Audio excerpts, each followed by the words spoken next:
everyone, this is Bushra Khan. Welcome to Summer Podcast. Today, who we have on Summer Podcast? We have Beauty with Brain. Yes, you heard it right.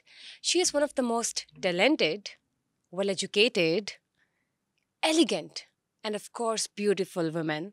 And if we talk about her achievements, so she is internationally recognized as a Pakistani representative because she has a lot in her career profile. She has done a lot, and which is actually really very impressive.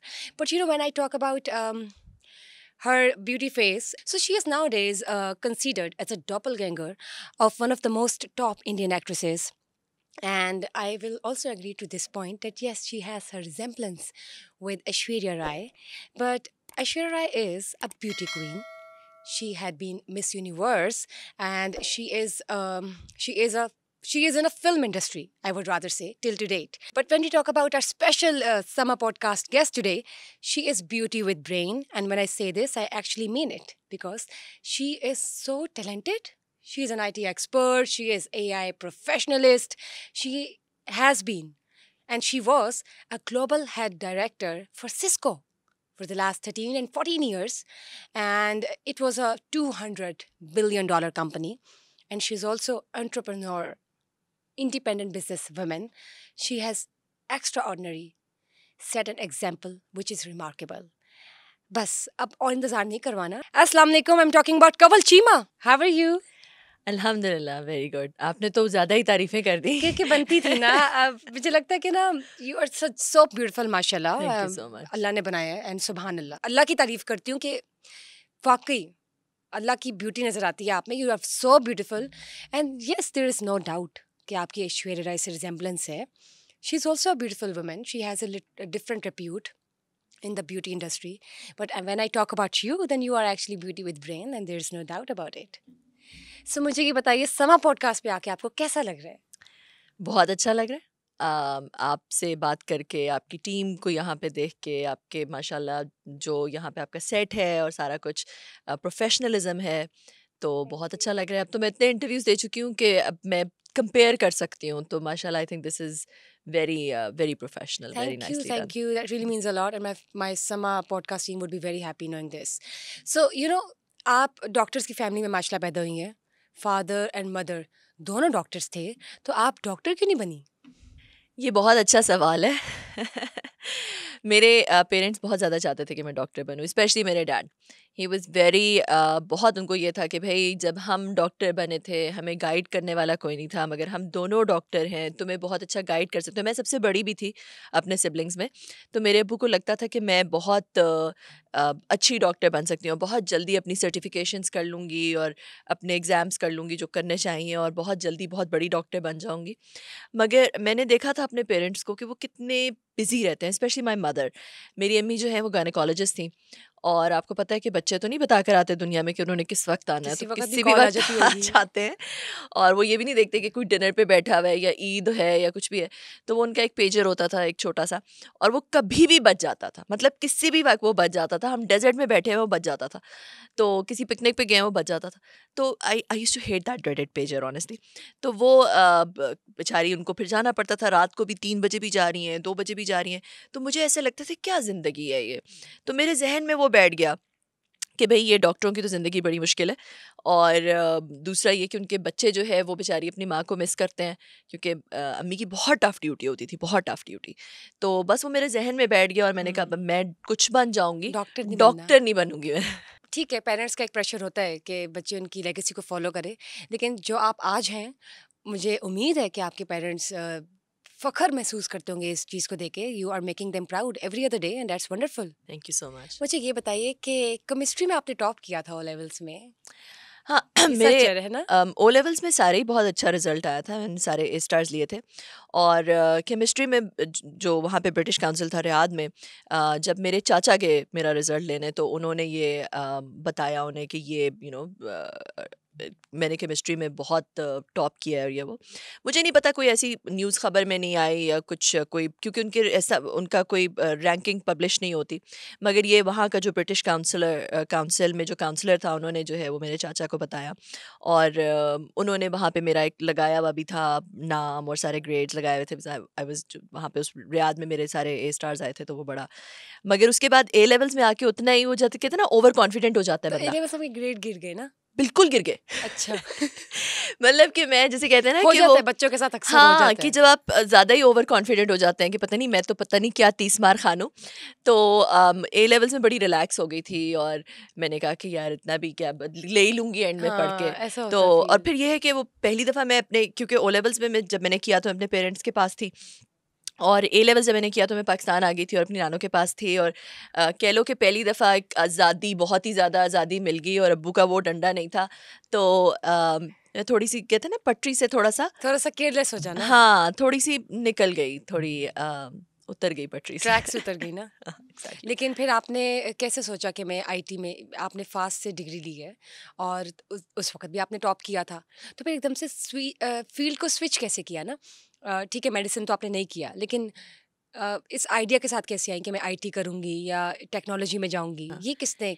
इसकी कोई बहुत romantic story नहीं है honestly इसकी story ये है कि क्योंकि मैं और ये मुझे पता है कि जब मुझे लोग कहते हैं कि भाई जब आपको ये बताती हैं तो लोग इंस्पायर नहीं होते मगर मैं क्या करूं जो सच है वो सच है और सच यही है कि मेरे अबू बहुत ज़्यादा चाहते थे मैं डॉक्टर बनूं और उन्होंने जब मैंने ए लेवल्स में मैंने केमिस्ट्री फिज़िक्स मैथ भी रख लिया और बायोलॉजी भी रख लिया ठीक है। अब्बू की खुशी में बायोलॉजी भी रख लिया मगर ए लेवल्स का जब बायोलॉजी का पेपर था तो मैं पेपर ही नहीं देने गई तो मैंने पेपर ही नहीं दिया तो मैंने सिर्फ जो है वो केमिस्ट्री फिजिक्स और मैथ का पेपर दिया ए लेवल्स में अच्छा, आपने बायो का दिया ही नहीं? बायो का दिया ही नहीं सही तो है। वो बाद में रिजल्ट भी आया क्योंकि मैंने उसके लिए जिद्दी रजिस्टर तो बच्चा, किया हुआ था जिद्दी रजिस्टर बच्चा। किया हुआ था हाँ तो वो जी। जब रिजल्ट आया तो बायो के रिजल्ट के आगे NA लिखा हुआ था नॉट नॉट अटेम्प्टेड। अटेम्प्टेड तो क्योंकि मैंने जाके दिया ही नहीं तो वो मेरे अब्बू के लिए काफ़ी शॉकिंग सी बात थी और उसके बाद जो है उन्होंने कहा कि भाई मैं तो तुम्हें नहीं भेज रहा बाहर अब तुम पाकिस्तान में ही रहो और जो भी तुमने करना है वो तुम पाकिस्तान में ही करो तो पाकिस्तान में अच्छी यूनिवर्सिटीज़ में जीकी था उस वक्त नस था फास्ट था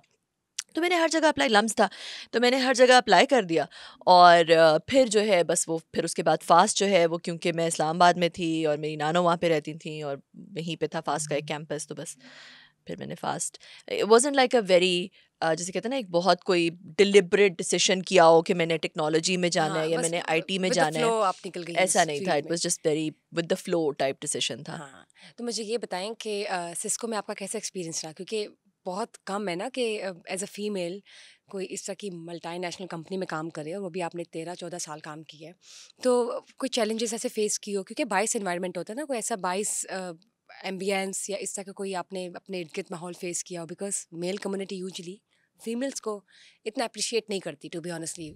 हम्म।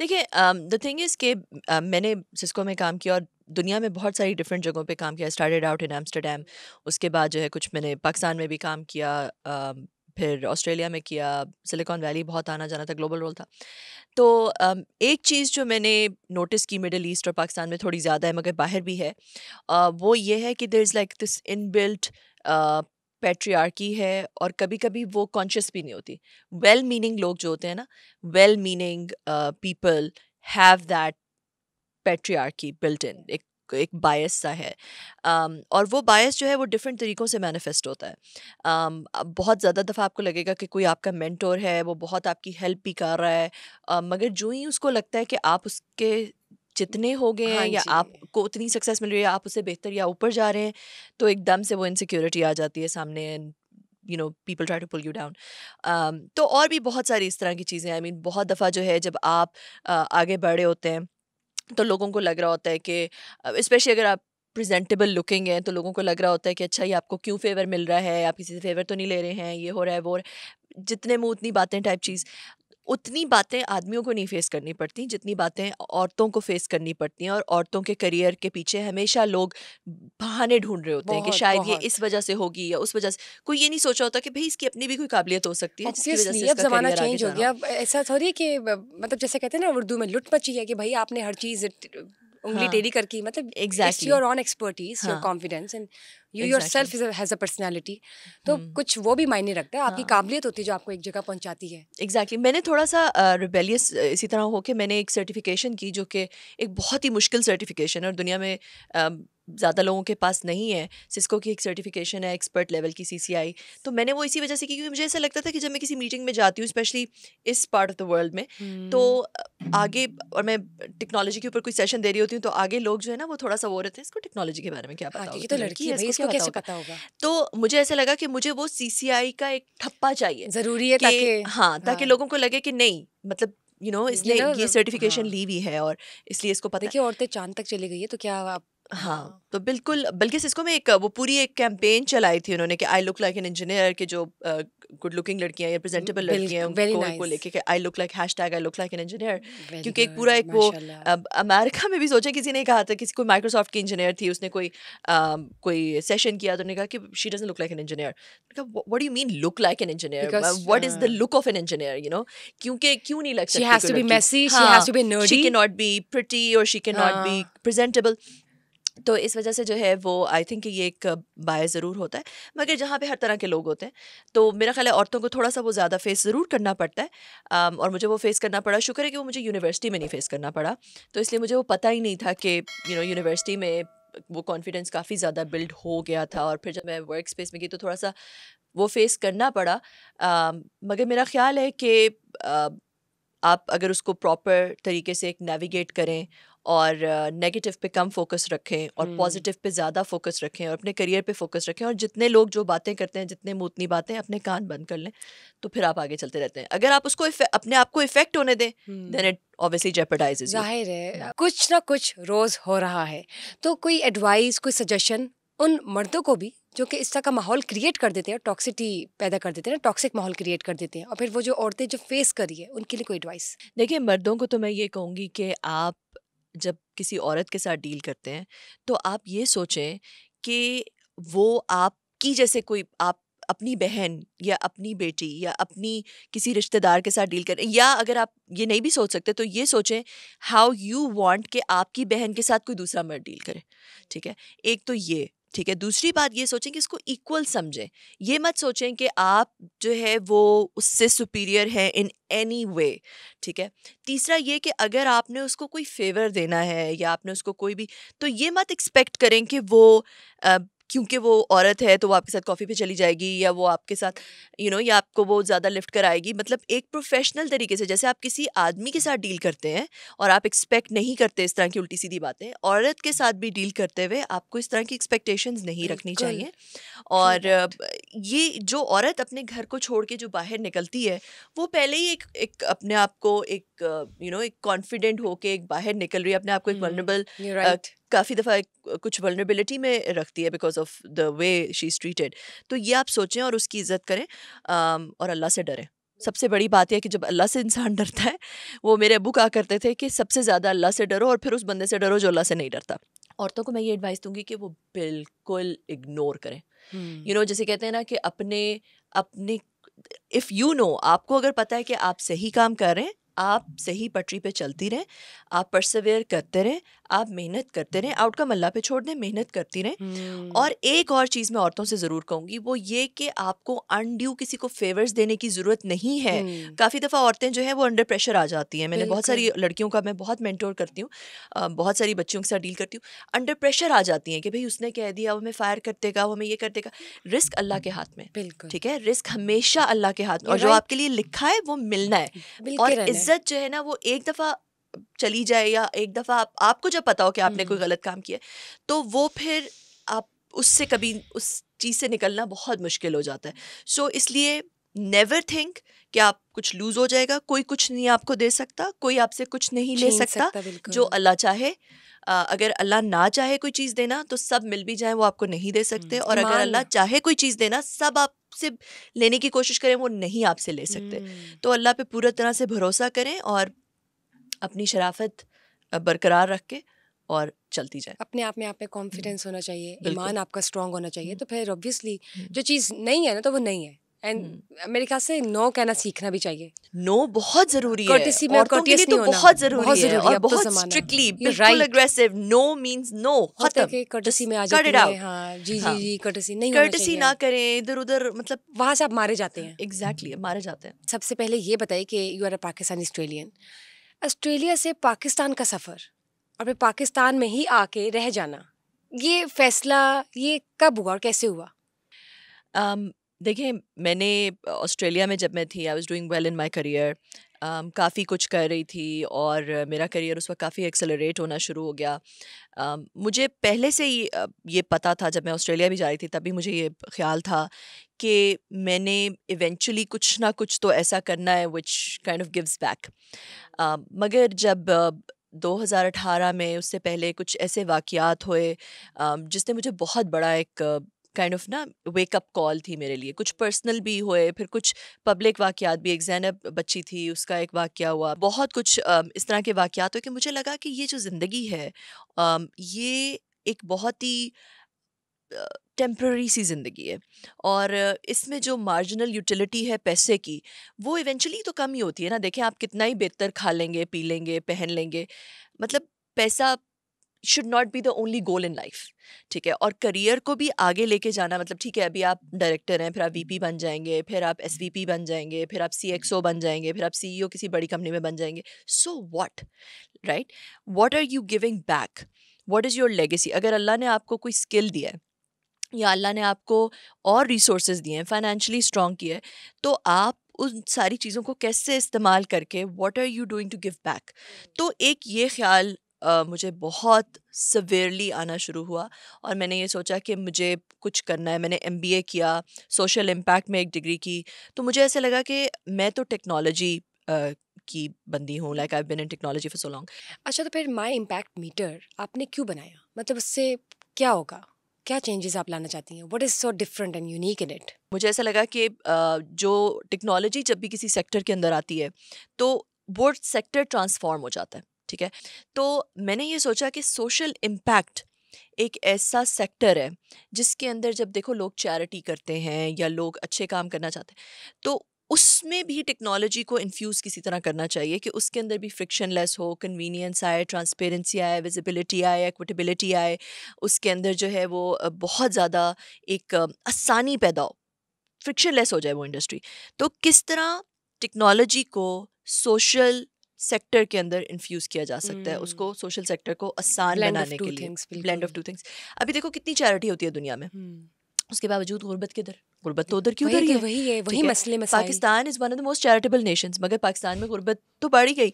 ठीक है. तो अगर उसको एक सिस्टमैटिक तरीके से किया जाए, बगैर गैप्स एंड इनकन्सिस्टेंसीज के, बगैर किसी जो अनइक्विटेबिलिटी है हमारे, उसको अगर किसी तरह रिमूव, एक्विटेबिलिटी ले आई जाए, विजिबिलिटी ले आई जाए. आप अपने पैसे देते हैं, ब्लैक बॉक्स में जाते हैं, आपको नहीं पता, तो उनका क्या होता है? अगर आप उस सब फ्रिक्शन को रिमूव कर दें किसी तरह और full end to end visibility ले आएँ, और एनजीओज़ के दरमियान भी उनकी भी एक मार्केट प्लेस क्रिएट कर दें, ताकि जब मार्केट प्लेस क्रिएट होती है ना, तो फिर उसमें एक कंपटीशन आती है, उसके अंदर बेहतरी का एक वो आता है कि भाई हमने उससे बेहतर होना है, अपनी चीज़ें, अपनी सर्विसेज इंप्रूव करनी है. तो उस तरह की एक मार्केट प्लेस सोशल सेक्टर की भी बना दें. तो वो एक मुझे लगा कि मैं this is something I can do. और मुझे ऐसा लगा कि पाकिस्तान से मुझे स्टार्ट करना चाहिए, क्योंकि पाकिस्तान में बहुत गुर्बत है एंड आई एम अ पाकिस्तानी. पाकिस्तान में ऑब्वियसली इस तरह के प्लेटफॉर्म को डेवलप करने की कॉस्ट भी कम है, क्योंकि पाकिस्तान में टैलेंट भी बहुत है और बहुत एक्सपेंसिव नहीं है जिस तरह का बाहर एक्सपेंसिव है. तो इसलिए देन फिर मेरा ये डिसीजन था कि I should move back to Pakistan, launch this platform in Pakistan, and this will be my legacy. This will be my service to the world. सही है. आपने मुझे बताया कि इट्स अ ट्रांसपेरेंट सिस्टम जो एनजीओस को कनेक्ट करता है, ऑनबोर्ड करता है, लेकिन इसके फीचर्स बताएं. क्या इसमें टेक्नोलॉजी क्या है, फीचर्स क्या है, सिस्टम पूरा मुझे ज़रा ना डीपली बताया. I want to know. Thank you. देखिए, इसके अंदर जो है वो आपके 4 पिलर्स हैं, ठीक है। पहला पिलर तो ये है कि हमने एक मार्केट प्लेस बना दी NGOs की। Alright. जो डोनर है, जो देना चाहता है, वो इसको डाउनलोड कर सकता है गूगल प्ले स्टोर से या एप्पल ऐप स्टोर से। माई इम्पैक्ट मीटर आप सर्च करें, माई मतलब ये एक ऐप है। ऐप है। Okay. इसका भी हम अभी ऐप वर्जन है और हम इसका वेब वर्जन भी लेकर आ रहे हैं।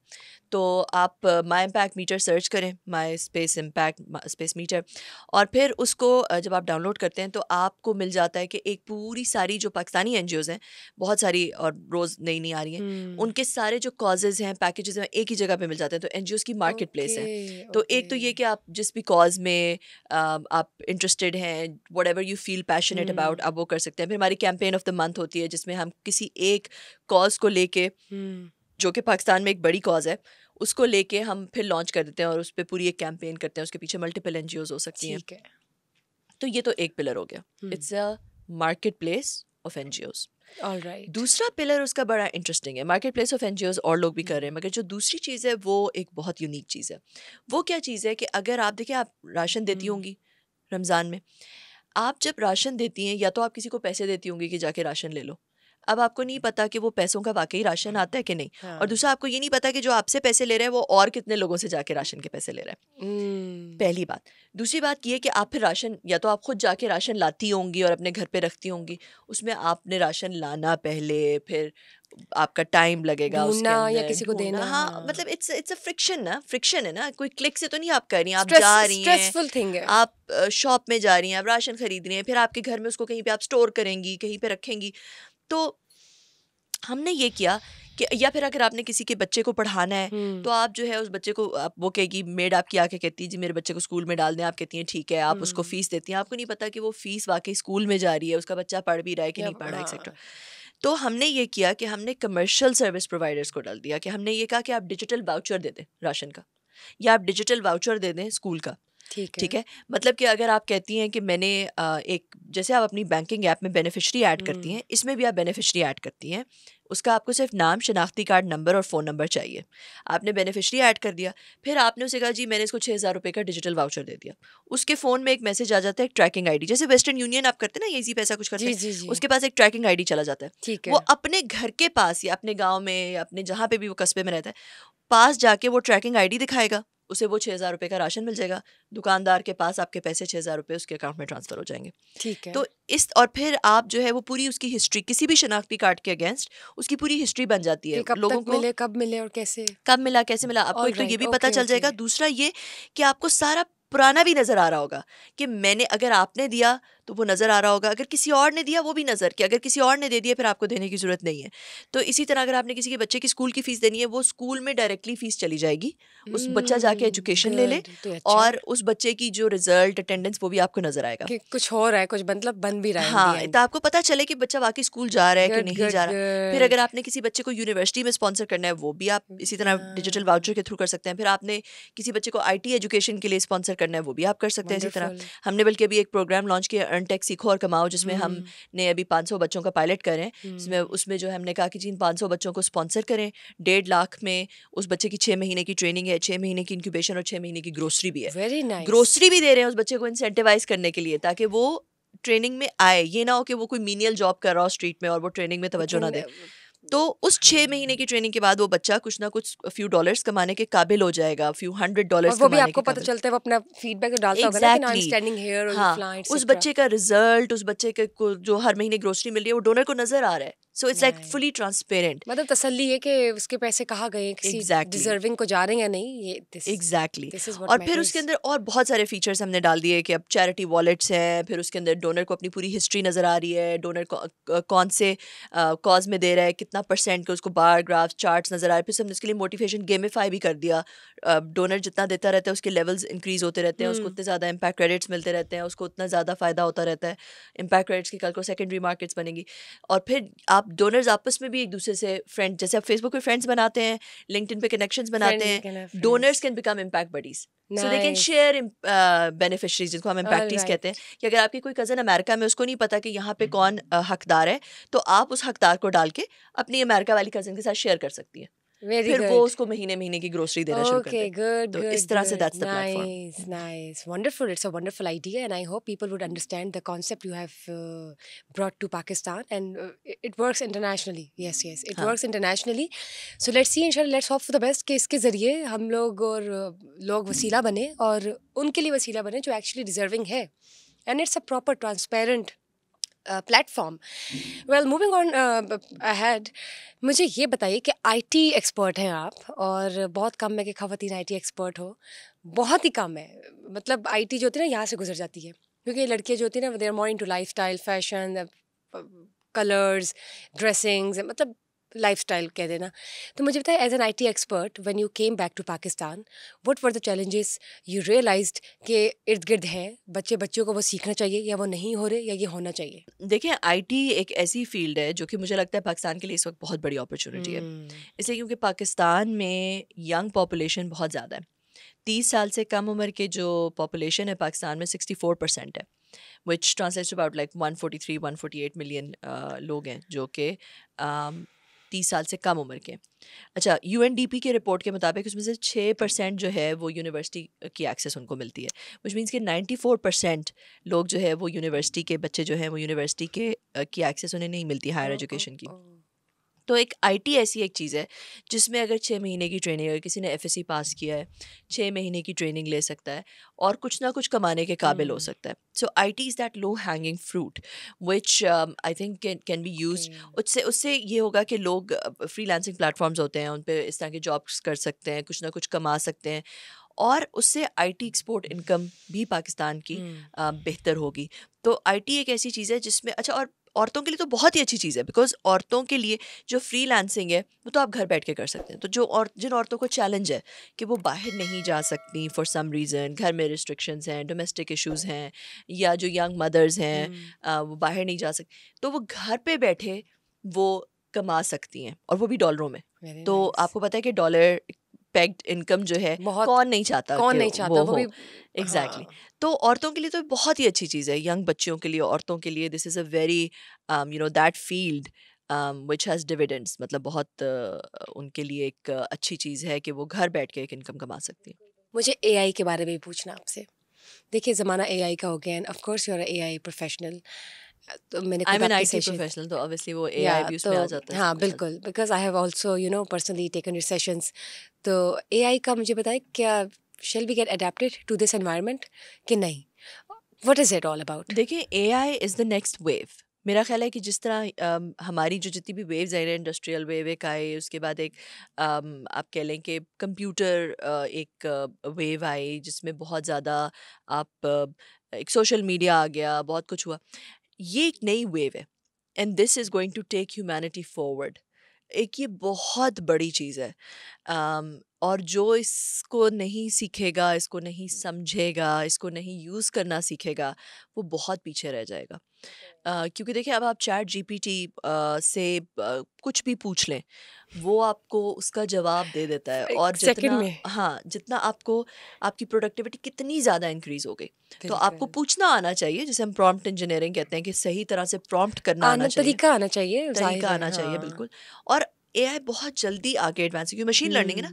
मशीन लर्निंग का ये होता है कि जितना उसने जिस लेवल पे सीख लिया, जितनी उसकी ट्रेनिंग हो गई, फिर वो उस लेवल से स्टार्ट करके आगे फिर जाएगी ना. It's not linear, it's exponential. तो आई थिंक कि ये वो एक चीज़ है जो इग्नोर ही नहीं की जा सकती इन एनी फील्ड.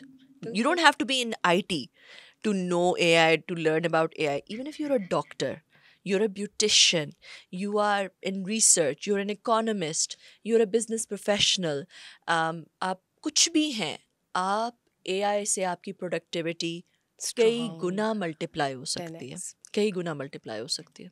अच्छा जी, चलिए मुझे ये बताइए, अगर मैं बात करती हूँ आपके अटायर की और आपके ड्रेसिंग स्टाइल की, तो ये खुद से आप अपने, मतलब ऑब्वियसली आप इतनी पढ़ी लिखी है माशाल्लाह, तो आपके अंदर वो वाली भी, जैसे कहते हैं ना कि अच्छी चॉइस होना कपड़ों के बारे में, ड्रेसिंग के बारे में, मेकअप के बारे में, कलर चॉइस अच्छी होना, तो ये आप खुद करती हैं सारा या किसी से कहती हैं, किसी की मदद लेती हैं? जहाँ तक कि कपड़ों की बात है तो मैं बहुत ही कह लें कि ड्रेसिंग उस चीज़ में मैं अपने आप को थोड़ा सा पेंडू ही कहूँगी।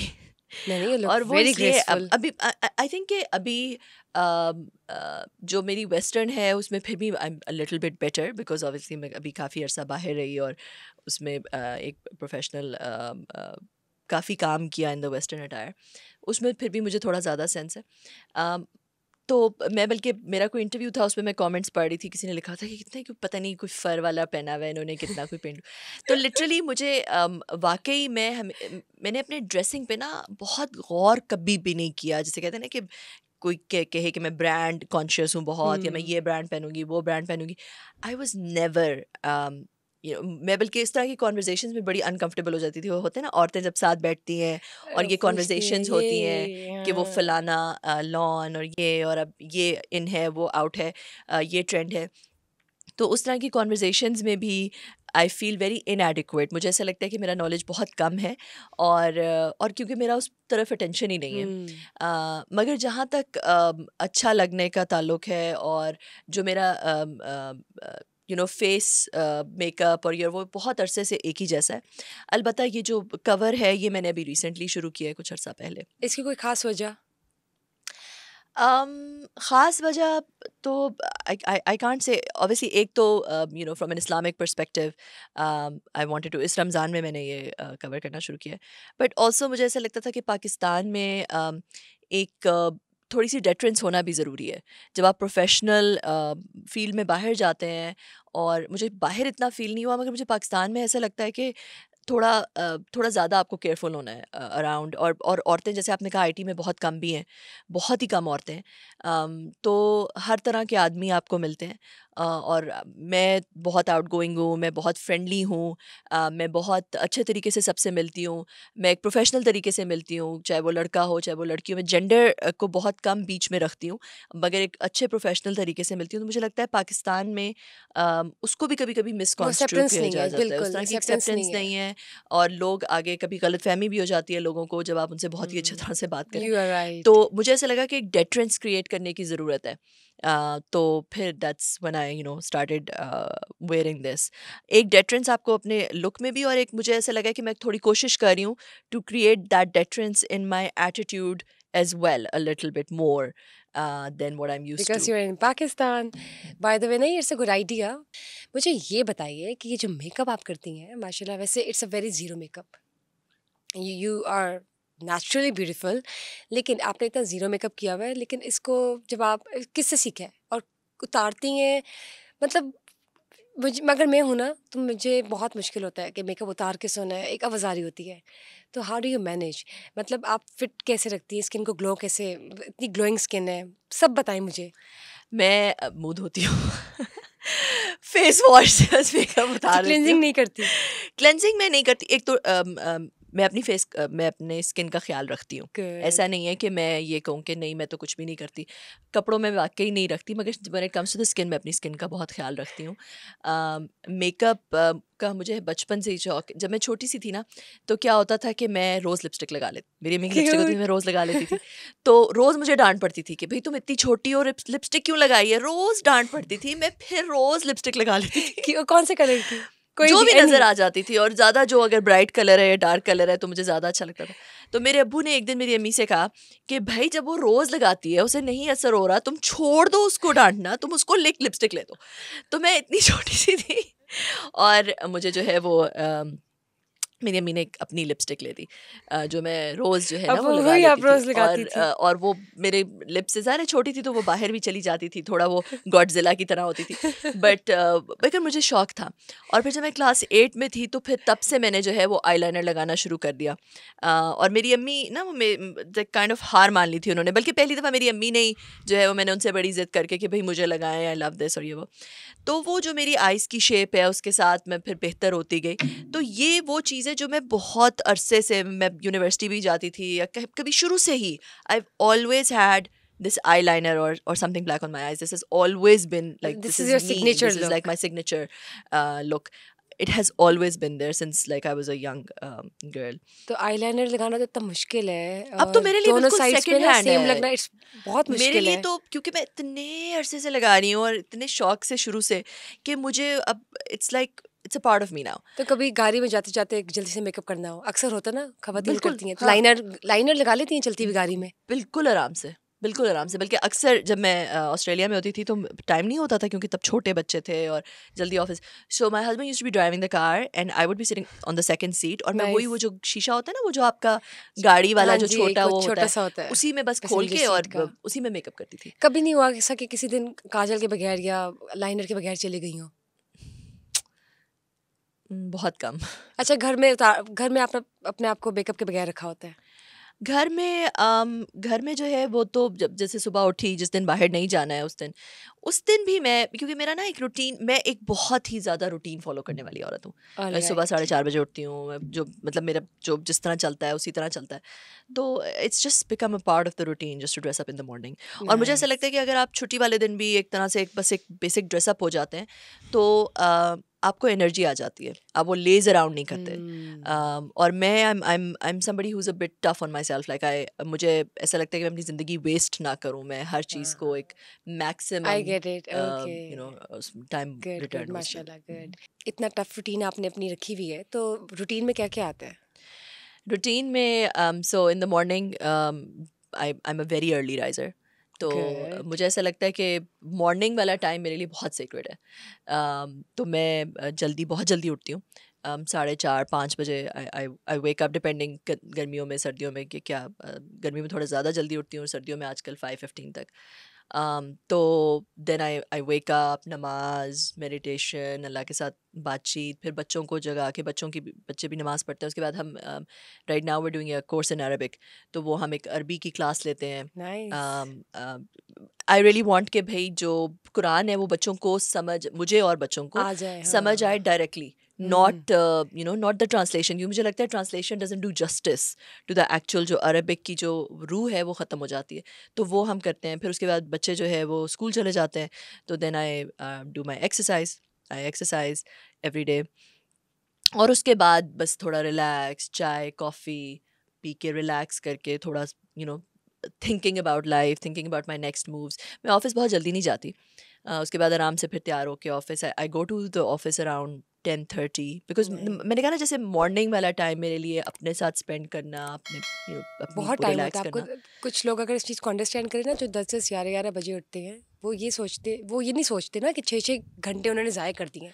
असल दिन तो स्टार्ट ही 4 बजे से हाँ, ऑनवर्ड्स होता है। मुझे ऐसा लगता है कि सुबह वाला जो टाइम है ना, मेरी ज़िंदगी में ज़्यादातर जो अचीवमेंट्स हैं वो उस सुबह वाले टाइम, क्योंकि मैंने सुबह वाले टाइम पे अपनी ज़िंदगी के बारे में सोचा है। वेरी मैंने गुड। क्या करना है, मेरे नेक्स्ट मूव्स क्या होंगे, मुझे अब क्या, मतलब इस वीक में क्या करना है, इस दिन में क्या करना है, पुराना रिफ्लेक्शन मैंने क्या किया। क्योंकि मुझे ऐसा लगता है कि हम बहुत ज़्यादा स्क्रीन पे और बहुत ज़्यादा हमारी लाइफ एक बहुत क्विक लाइफ हो गई है, और हम बहुत ज़्यादा डिफ़ॉल्ट जीना शुरू कर दिया हमने। We don't live by design. Stephen R Covey कहता था कि live by design not by default. वो चीज़ एक मैंने बहुत इंटरनलाइज कर ली है कि अगर आप अपनी ज़िंदगी को ऐसे ही जीते रहे तो आपको एक, आप सैलाब में बहते रहते हैं। तो जैसे बिल्कुल। तूफान आता है ना, वो सारी जो छोटी मोटी चीज़ें होती हैं साथ उनको ले वो जाते लेके हैं साथ ले जाता है। तो ज़िंदगी भी ऐसे ही लेके ही इंसान साथ चलता और रहता पता है, भी नहीं चलता। और उसको पता भी नहीं चलता, और वो अपनी ज़िंदगी में सोच के नहीं कर रहा होता चीज़ें कि मेरा पैशन क्या है, हम्म। मैं क्या अच्छी चीज़ कैसे कर सकती हूँ, मैं इसको कैसे इम्प्रूव कर सकती हूँ। अपने आप को कुछ बोर करना ज़रूरी है, अपने साथ टाइम करके जिसमें आप बिल्कुल बोर हों, आपका फ़ोन दूर हो, जिसमें आप अल्लाह के साथ एक कनेक्शन बना के आप सोचें कि ज़िंदगी क्या है, मेरा नेक्स्ट मूव क्या है, मुझे क्या करना चाहिए, मेरी अगली ज़िंदगी के लिए कौन सी चीज़ बेनिफिशियल होगी, मैं ये जो चीज़ें डील कर रही हूँ उनको मुझे कैसे डील करना। जब तक आप प्रॉपर सोचते नहीं है ना बैठ के, तो आप राइट डिसीजंस नहीं कर सकते ज़िंदगी में। मेरे लिए वो मॉर्निंग टाइम इसलिए बहुत इंपॉर्टेंट है, क्योंकि वहाँ पे मेरी ज़िंदगी के सारे मूव्स वहीं पे बिल्कुल। वो जो शतरंज है ना ज़िंदगी, वहाँ पे शेड्यूल्स उसमें जिसमें बनाना सारे सब कुछ, आपने हाँ। जो नेक्स्ट मूव किया है वो वहीं पे होता है। नहीं नहीं, और उसमें पता है क्या, सुबह उठने में बरकत भी है। बहुत दिन का बरकत है। आगाज़ आप जल्दी करें तो बहुत सी चीज़ें होती हैं जो आप एग्जीक्यूट कर जाते हैं। एग्जैक्टली। स्ट्रेस कम होता है आपको। मुझे ये बताएं, आप अपनी वर्क लाइफ और पर्सनल लाइफ को फिर कैसे मेंटेन करती हैं? बच्चे भी हैं माशाल्लाह, और हस्बैंड को भी टाइम देना होता है। You're a mother, you're a wife, sister, daughter, workaholic. एक जगह टीम भी आपका साथ मांगती होगी, because you are a boss lady. तो फिर कॉल्स आती होंगी, तो कैसे कि सब कुछ, कभी पैनिक हुई, कभी अंडर प्रेशर आ गई? अंडर प्रेशर तो इंसान हूँ ना, तो अंडर प्रेशर पैनिक वो तो इंसान के साथ साथ है। मैं ये नहीं कह सकती कि नहीं मैं तो एक सुपर वुमन हूँ। हर इंसान जो है वो अंडर प्रेशर होता है, स्ट्रेस भी होती है कभी। मगर मेरा ख्याल है कि जो चीज़ मेरी फ़िलॉसफी ज़िंदगी में ये है, मैं एक चीज़ पे बिलीव करती हूँ, रोटी उसे कहते हैं, रिटर्न ऑन टाइम इन्वेस्टेड। कि अगर मैं किसी चीज़ में टाइम लगा रही हूँ उसका रिटर्न क्या मिल रहा है। तो जो चीज़ आउटसोर्स हो सकती है ना, जिसका कोई सच रिटर्न नहीं है, मैं आउटसोर्स कर देती हूँ, डेलीकेट कर देती हूँ। ठीक है, मुझे खुद से रोटी पका के कोई मेडल नहीं मिलने वाला, या खुद से सफाई करके, that can be outsource. What can You're not be right. Outsource is love. Love can not be outsourced. ठीक है, तो जो आपने अपने बच्चे के साथ क्वालिटी टाइम स्पेंड करना है, आप उसका लंच बना रहे हैं तो वो उसके साथ क्वालिटी टाइम नहीं स्पेंड कर रहे, वो वो आप किसी याद को नहीं और को रहेगा दे उसको, सकते हैं, उसको आप वो किसी को याद पे नहीं कर रहेगा। सकते हैं टू हाँ, डू दैट। you उसको नहीं did. पता कि आप, मगर जो आप उसके साथ बैठ के टाइम स्पेंड कर रहे हैं, उसकी बातें सुन रहे हैं, उसके साथ इंटरेक्ट कर रहे हैं, उसे तरबियत कर रहे हैं, उसे ज़िंदगी के बारे में बता रहे हैं, उसके साथ फ़िलोसॉफ़िकल डिस्कशंस कर रहे हैं, वो उस बच्चे को याद रहेगा। हम्म। तो मेरा हमेशा से ज़िंदगी में ये फ़िलॉसफ़ी रही है कि everything can be outsourced except for love. तो मेरा, it's not about the quantity of time that I give to them, it's about the quality of time.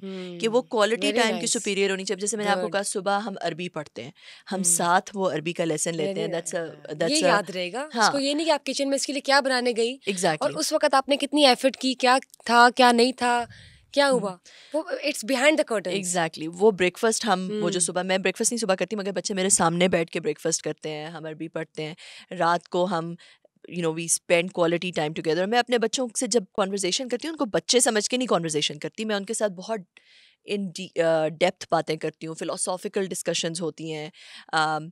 मेरी बेटी पोइट्री करती है, लवली। और छोटी सी वो है अभी, मगर फिर भी वो बहुत डीप पोइट्री करती है। कोई याद है और आपको उसकी बेटा भी जो पोइट्री? है, उसने डेथ के बारे में एक लिखा था, मुझे एग्जैक्टली सही याद नहीं आ रहा, बट उसके मेरे अब्बू की डेथ हुई, तो she was obviously very close to her grandfather. उसने लिखा कि 1,000 tears can not bring you back, I know because I cried. और आगे क्या था, I don't exactly remember. Nor can a intelligent. 1000 something else, I know because I tried.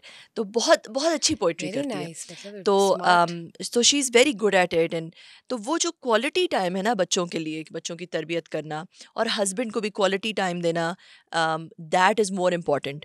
कि जो भी आपके पास वीकेंड्स में बहुत अपने फ्री रखती हूँ, ट्रैवल जब कर रही होती हूँ तो ऑब्वियसली फिर कॉम्प्रोमाइज़ होता है, और मेरा ट्रैवल काफ़ी ज़्यादा होता है, बट ट्रेवल आप अदरवाइज अकेले करती हैं या फैमिली के साथ, या कोई छोटा बच्चा ले जाती हैं या बेटी ले जाती हैं साथ, कि नहीं? जब बच्चे बिल्कुल छोटे थे, and when I was breast feeding them, तो तब मैं लेके जाती थी साथ, हाँ, मगर अब साथ नहीं लेके जाती, आप उनका तो स्कूल ग्रोन होता है। अप। हाँ। अब तो उनका स्कूल होता है, तो ऑब्वियसली मैं साथ नहीं लेके जा सकती। हस्बैंड्स भी, आपके जो हस्बैंड है वो पीछे मैनेज कर लेते हैं दोनों बच्चे? My husband is very good, very very supportive. Nice, the husbands need to listen this, you know. अच्छा, मुझे ये बताइए कि यूजुअली जो स्ट्रॉन्ग इंडिपेंडेंट वुमेन होती है, उनका जो लाइफ पार्टनर चूज करने का क्राइटेरिया होता है, it becomes difficult day by day. तो आपका क्या क्राइटेरिया था लाइफ पार्टनर चूज करने का? बहुत अच्छा सवाल है आपका। मेरा, जब आप शुरू में आप आते हैं, आप ऑब्वियसली आपका एक वो होता है कि भाई ऐसा हो वैसा हो, ये हो हम्म। वो हो। अम, और शुरू में बहुत, जब मैं कह लो यूनिवर्सिटी में थी, तो इस तरह की चीज़ें थी। बट थोड़ी सी जब मैं प्रोफेशनल लाइफ में आ गई, मैच्योरिटी आई, तो आई रियलाइज्ड कि मैं तो एक इंतहाई एम्बिशियस औरत हूँ, उन्होंने ज़िंदगी में बहुत कुछ करना है। हम्म। जो कि मेरे अब्बू मुझे बार बार, पता नहीं मेरे अब्बू समझते थे कि मैं दुनिया में क्या कर लूँगी।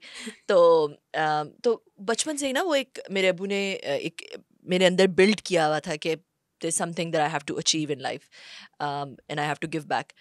तो उसमें मुझे ऐसा लगा कि जो लाइफ पार्टनर है वो एक इंतहाई स्ट्रॉन्ग आदमी होना चाहिए, क्योंकि अगर उसमें ज़रा सी भी इनसिक्योरिटी आ गई और मैं ज़िंदगी में आगे बढ़ी हुई, फिर तो तो वो तो मुझे पीछे से खींचेगा, और उससे कैसे बर्दाश्त होगा कि मैं you right. I am doing well in life. तो जब मैं शादी भी करने वाली थी, उस वक्त भी मैंने ये सोचा कि आई नीड अ पर्सन, सबसे पहले तो ऐसा बंदा होना चाहिए जिसकी फैमिली में औरतें बहुत स्ट्रांग हो, क्योंकि अगर उसका मतलब उसने फैमिली में ये देखा है कि औरतें जो हैं स्नैप वो हो रही हैं एक या सबमिसिव है। हाँ, कि उसकी फैमिली में एक कल्चर है कि औरतों को स्ट्रांग इंडिपेंडेंट औरतें हैं उसकी फैमिली में। तो एक तो ये मेरे लिए बहुत इंपॉर्टेंट था। Very good. और दूसरी चीज़ जो मेरे लिए इंपॉर्टेंट था कि उसको समझ हो कि मेरा क्या करियर है, और मैं एक एम्बिशियस औरत हूँ, मैं करियर ओरिएंटेड हूँ, और वो इसको एक्सेप्ट करना जानता हो। और तीसरा ये कि वो खुद बहुत स्ट्रांग आदमी हो, वो खुद बहुत स्ट्रांग हो और बहुत सिक्योर आदमी हो, और उसको अपने ऊपर एक बहुत ज़्यादा खुद एतमादी जो होती है ना, वो उसमें बहुत ज़्यादा हो। एट द सेम टाइम उसके अंदर एम्पैथी, और ऑब्वियसली इस तरह का बंदा मिलना बहुत मुश्किल है, मगर आई वाज वेरी लकी कि अल्लाह ताला ने जो है वो there was somebody who actually approached me. He kind of approached me, and शुरू में बल्कि मैं उसको काफ़ी देर बिल्कुल इनकार करती रही, मगर जब जैसे जैसे मुझे आहिस्ता आहिस्ता पता चला कि वो कितना स्ट्रांग आदमी है और उसकी फैमिली में कि जो सारी चीज़ें मैं सोच रही हूँ वो सारी हैं, तो फिर आई Took that decision. हाँ, फिर आई टुक दैट डिसीजन।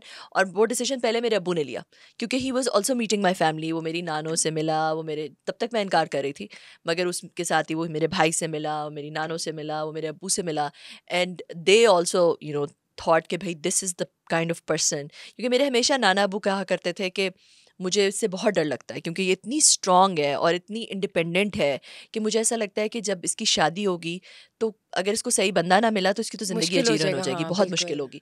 होगी। मगर वो जब ऐसा बंदा आया, और तो वेरी सबसे पहले मेरे अब्बू ने उसको रिकग्नाइज़ किया, मेरी नानों ने रिकग्नाइज़ किया, and they were that this is the right person for you, and that turned out to be the best decision in my life, honestly. He माशाल्लाह, is good to know. माशाल्लाह extremely supportive.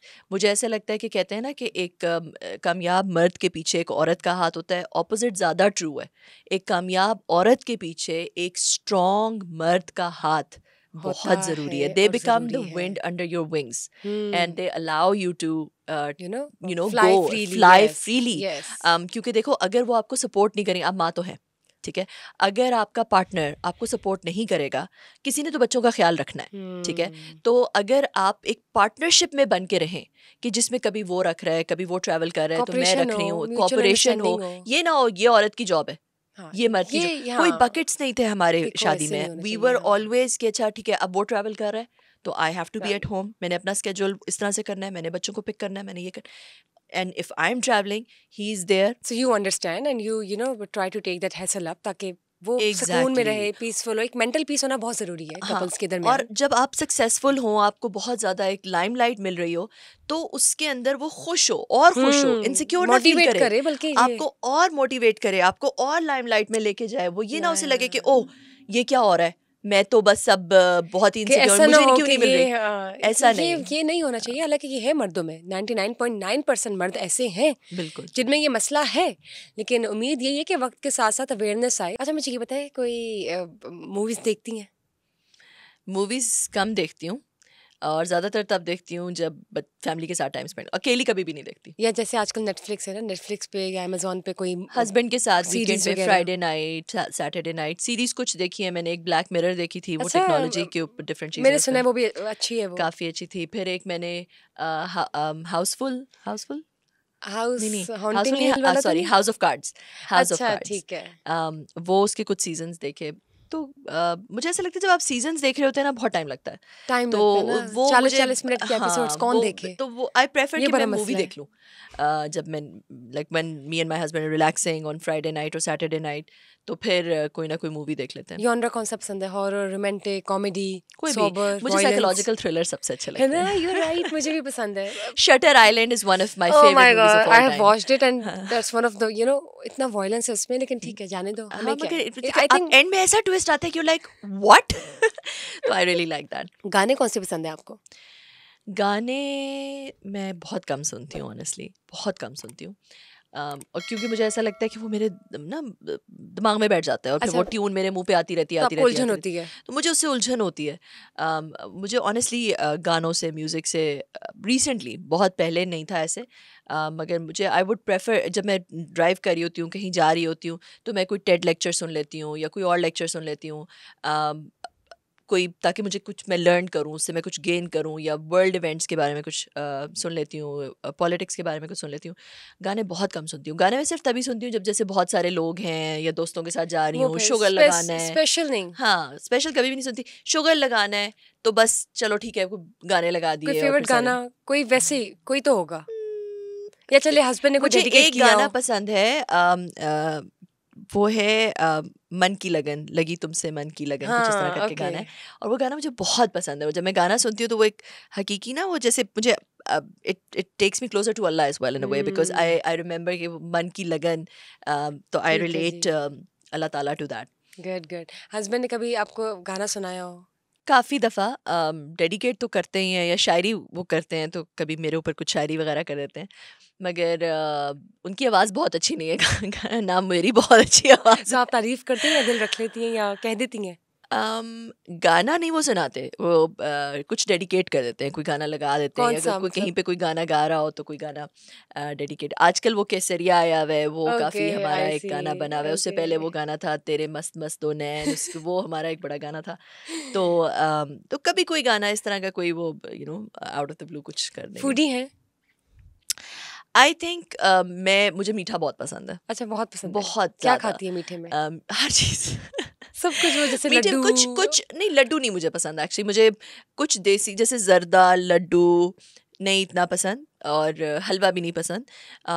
मगर खीर पसंद है, और फिर continental मीठे तो सभी, चॉकलेट बहुत पसंद है। उसके लिए मुझे बल्कि ज़्यादा एक्सरसाइज करनी पड़ती है, तो मीठा मैं छोड़ नहीं सकती। मैं यही पूछने लगी थी कि मीठा अगर आप खाती हैं तो मेंटेन कैसे करती हैं? यू आर स्मार्ट माशाल्लाह। मुझे एक्सरसाइज करती हूँ एवरी डे, तो वो ज़रूर करनी पड़ती अच्छा, है। रोज 5-10 मिनट्स की करती हैं? नहीं नहीं, हाफ एन आवर, घर 40 पे करती हैं, मिनट्स जिम पे वेट ट्रेनिंग। जाती मैंने हैं? जिम बनाया हुआ है घर पे, हमारे घर में एक ओके जिम बना ओके, हुआ है। गुड। तो वहाँ पे तो चले कभी पहले गुड है, पर्सनल ट्रेनर के साथ करती थी, अब मुझे ज़रूरत नहीं है पर्सनल ट्रेनर की, काफ़ी अर्से कर लिया, तो नाउ आई नो गुड। अच्छा, डूइंग मुझे ये माय बताएं कि ऐश्वर्या राय कहते हैं आपको लोग ना, आपकी बहुत ज़्यादा शक्ल मिलती है उससे, लेकिन आपको अच्छा लगता है जब आपको कोई कहता है? एक ज़माने में लगता था, अब नहीं। अब नहीं, अब मतलब बस पुरानी हो गई बात, you are used to it. एक तो पुरानी होने की भी बात नहीं, I think it's about your own identity as well, कि you are you don't want to be known by someone else, somebody else. You have your own identity, yes, you are right. and you want to be known for the work that you're doing, not because you hmm, look like somebody, or हाँ, मुझे लगता है कि इंसान का एक object होता है, जो उसका जो काइंड ऑफ एक व्हीकल है या उसका आउटर केस है, और एक इंसान का फिर इनर कोर होता है जो उसकी इंडिविजुअलिटी है, and that individuality is more important then that outer case. तो आप मुझे ये बताएं कि आप ऐश्वर्या राय को कहाँ रेट करती हैं? Rate in the sense rate in के अ सेंस के, do you like her, do you appreciate I her definitely work, do. और जो एक हाइप है ना उनकी शुरू से, तो क्या पसंद है आपको या नहीं? हाँ, नहीं पसंद तो ऑब्वियसली, देखें जब मैं छोटी थी, क्लास 8 में 9 में थी, तब पहली दफ़ा किसी ने मुझे कहा, और कुछ लोग कहते थे बिल्कुल नहीं लगती, बिल्कुल नहीं लगती, वो इतनी खूबसूरत है, ये का मतलब एक होता है ना, हर तरह की वो लड़कियां स्पेशली जो है वो कोई कहता है कि जी आप, हाँ, हाँ, तो ठीक वो है। तो तो वो हमेशा से एक वो ऐश्वर्या राय मेरे नाम के साथ जुड़ता रहा, कभी अच्छे तरीके से, कभी बुरे तरीके से, but that name kind of always remain. तो आई वाज ऑलवेज, और शुरू में मुझे बहुत अच्छा भी, ऑब्वियसली जब वो मिस वर्ल्ड, और लोग क्या कहते हैं, जब बच्चा ग्रो हो रहा होता है उसको लगता है कि ओ ये, ज़ाहिर है एक तो होती ऑब्वियसली है, आप एक हाँ, आपको अच्छा भी लगता है। अच्छा लगता तो है। I used to watch her movies, her songs, and I always liked her, and I thought she's very. मैं कभी भी नहीं समझा कि मैं उतनी खूबसूरत हूँ. I always thought she was very pretty. और तो and I think her acting is also really good, यानी she is a and hard she's working somebody woman. with. She's very intelligent as well. अगर आपने ऐश्वर्या के interviews she देखे हो, वो is, जो मैं देखती रहती हूँ। लैरी किंग के साथ, या जो और इंटरव्यूज, जो she's very witty, हाँ, और she हाँ, is humorous, very humorous, quick to respond, yes, तो इंटेलिजेंट, स्मार्ट। intelligent, smart, ऐसा नहीं है कि डम्ब हो, कि सिर्फ खूबसूरती हो, कुछ होता है ना कि आप ब्यूटी होती है। She also has beauty with brain, and of course she has her on value. उन्होंने अपनी एक सर्टन, एक कहते हैं ना, रिप्यूट और इमेज बनाई है। She is a hard working woman. लेकिन समटाइम्स लोग, मैंने सुना है कि लोग कहते हैं कि नहीं, प्लास्टिक है, फ्लाई फ्लाई। अब ये तो वही जाने जो कहते हैं, लेकिन हमें तो मुझे तो पर्सनली ये लगता है, of course you also admire her beauty, कि नहीं, शी इज़ ब्यूटीफुल, उनकी अपनी एक आइडेंटिटी है, she is beautiful and she is also the one, beauty with brain, India's top actress.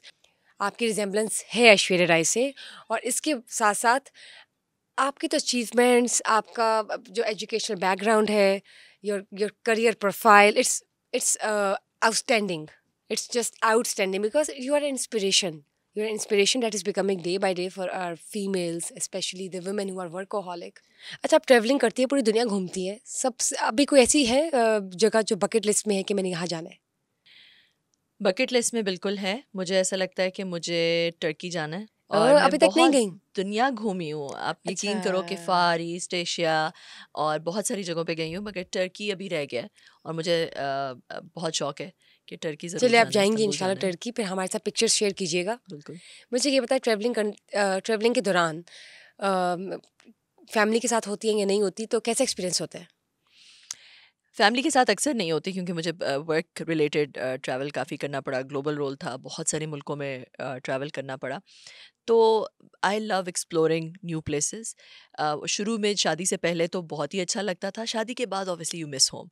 आप एक रूटीन, अपने बच्चे, आप उसको ज़रूर मिस करते हैं। तो ट्रैवलिंग मुझे थोड़ी सी मेरे लिए एक बोझ भी बन गया एट सम पॉइंट, क्योंकि बहुत ज़्यादा थी, बहुत ज़्यादा। मतलब 2018 में एक साल में there were 18 trips to the US. Oh. So आप देखो कि सिडनी से यूएस की जो फ़्लाइट है, that's 14 to 15 hours depending on कि आप जा रहे हैं कि आ रहे हैं। तो that's like 36 flights in a year, that long.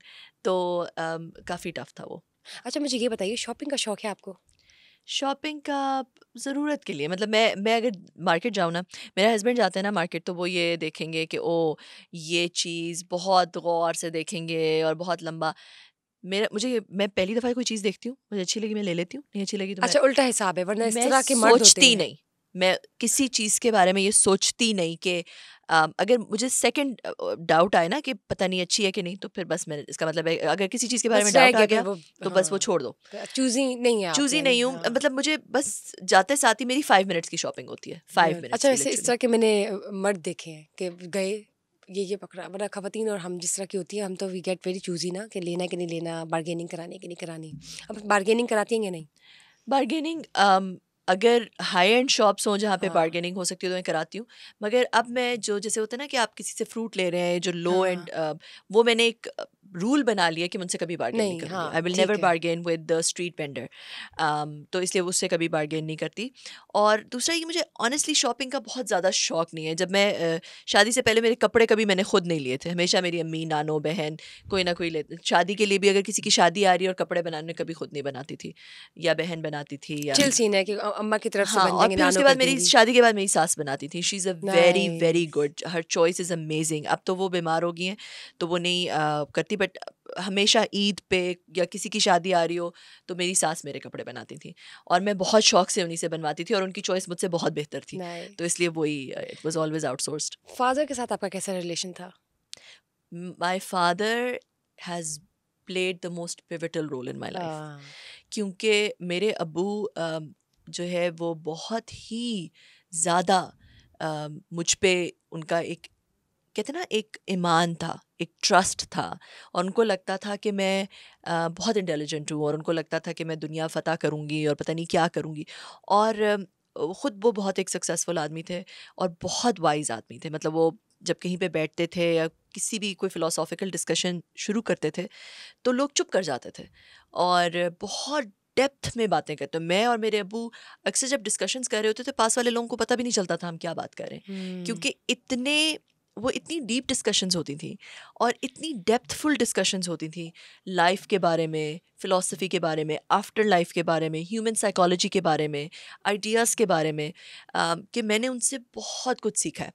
और जो मेरा ज़िंदगी में एक मोटिवेशन या एक पैशन या एक सक्सेस के पीछे जाना, बट सक्सेस भी bye the way not defined in the worldly term, success also defined in that overall life term, कि भाई मेरी लाइफ सिर्फ इस दुनिया की नहीं है, आगे भी ज़िंदगी है, और बहुत लंबी ज़िंदगी, और बिलियंस ऑफ ईयर्स की मे भी ज़िंदगी है, और उसमें ये दुनिया की छोटी सी ज़िंदगी है। तो वो पूरी ज़िंदगी की जो सक्सेस है, होलिस्टिक तरीके से उसको कैसे लेके चलना है, दैट पैशन और that philosophy comes from my dad.